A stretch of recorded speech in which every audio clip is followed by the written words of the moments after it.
આ પ્રવાસ દરમિયાન મારી એક સહેલી રંજના અને એક વર્ગમિત્ર આદિત્ય એકબીજાના પ્રેમમાં ક્યારે ખોવાઈ ગયા તે તેમને પણ ખબર ન પડી. સેગાવના ગજાનન મહારાજની દર્શનની હરોળમાં ઊભા હોય ત્યાં આનંદ સાગરમાં વિહાર કરતા તે બધે સાથે ને સાથે જ હતા. અમે બધાએ આ નોંધ્યું. તેમની વધતી નજીકતા પણ જવાનીનો જોશ હતો અને પ્રવાસમાં ક્યાં કોઈના માટે હોશ હતા. બધા પોતપોતાનામાં મગ્ન હતા. તે તેમના તરફ કોઈનું વિશેષ ધ્યાન ગયું નહીં. પૂરો દિવસ સેગામમાં આનંદથી પસાર કર્યો. રાતના આનંદ સાગરથી ભક્ત નિવાસમાં પાછા આવતી બસમાં અમે પાછા આવ્યા અને જેવા રૂમમાં પહોંચ્યા તેવા આખા દિવસના થાક્યા હોય બધા ગાઢ નિદ્રામાં પડી ગયા હતા. અમારી ગાડી બીજે દિવસે બપોરના 12 વાગે હોવાથી ફરી એકવાર સવારે વહેલા ઉઠીને સંત ગજાનન બાબાના દર્શનનો મોહ કોઈ રોકી જ નહીં શક્યું. વહેલા સ્નાન ઇત્યાદિથી પરવારીને અમે જલ્દીથી દર્શનને ગયા. ત્યારબાદ બધાએ ત્યાંની યાદગીરી માટે સુંદર ગજાનન મહારાજની મૂર્તિ કે ફોટો લીધો. ત્યાંના ફેમસ કંદી પેડા લીધા. ત્યાંની કાચની બાંગડીઓ કે પાટલા કોઈ કે લીધા. ત્યાં જ હોટેલમાં પેટ ભરીને નાસ્તો કરી લીધો. પછી સ્ટેશન પર આવીને બેઠા. સરે બધાને એકવાર ગણી લીધા. બધા બરાબર ગાડી આવતા ચડી જજો, અહીંયા બહુ ઓછી ઊભી રહે છે અને ઉતરનારા લોકો વધુ હોય છે એવી સૂચના અમને આપી. ગાડી આવી ગઈ હતી. બધા ચડી ગયા હતા. પોતપોતાના સીટ પર બધા ગોઠવાઈ ગયા હતા. ગાડી ઉપડી ગયા પછી સરે ફરી એકવાર બધાને ગણ્યા. બધા બરાબર હતા. રંજના અને આદિત્ય બંને પાસે જ બેઠા હતા. હવે તે બે પ્રેમી પંખીડા ક્યારે ફૂર થઈ ઉડી ગયા હતા તે કોઈને ખબર જ ન પડી. જ્યારે જળગામમાં બધાને જમવાનો ટિફિન દેવા મેડમ આવ્યા ત્યારે તે બંને તેમની જગ્યા પર ન હતા.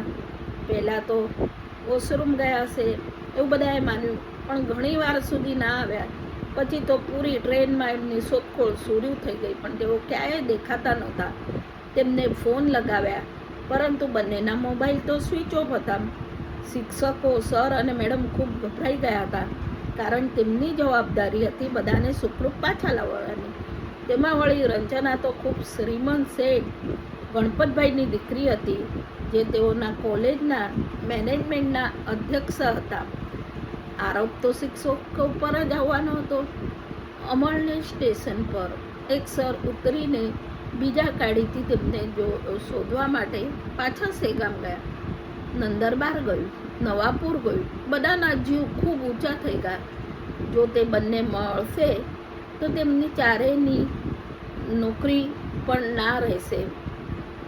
ડર શિક્ષક શિક્ષિકાને લાગી રહ્યો હતો.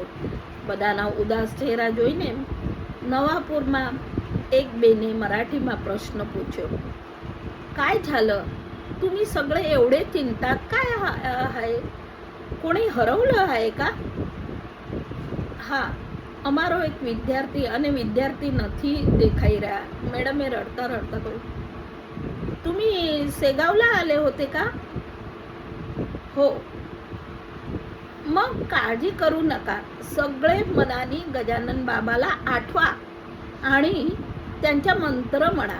गणगण गणात बोते, गणगण गणात बोते. श्रद्धा असू द्या, ते लवकरच तुम्हाला सापडेल. ડૂબતાને તો તણખલાનો સારો. અને અમે બધાએ સંત ગજાનન મહારાજને મનોમન પ્રાર્થના કરી અને તેમનો મંત્ર બોલવો શરૂ કર્યો. અમારી વાતચીત સાંભળી ફરી એક સહપ્રવાસી ભાઈએ પૂછ્યું કે શું તમારા પાસે એમનો ફોટો છે? અમે મોબાઈલમાં તે બંનેનો ફોટો બતાવ્યો તો તે ભાઈ પૂરા ડબ્બામાં બધાને તેમનો ફોટો બતાવ્યો અને પૂછ્યું કે કોઈએ એમને ક્યાંક જોયા છે? ત્યાં મલકાપુરથી ચડેલા એક ભાઈએ કહ્યું કે હા, તેઓને મલકાપુરમાં ઉતરતા અમે જોયા છે. તેમની શોધમાં નીકળેલા સરને મલકાપુરમાં ઉતરીને જોવાનું ફોનથી કહ્યું.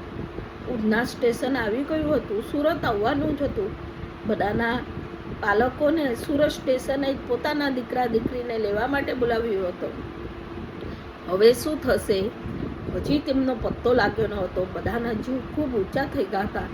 પણ શ્રદ્ધાથી ગણગણાત બોતે એમ બધા જ બોલતા હતા. સુરત સ્ટેશન પર ઉતરતા જ જાણે ચમત્કાર થયો. રંજના અને આદિત્ય સામેથી દોડતા દોડતા અમારા ડબ્બા તરફ આવ્યા.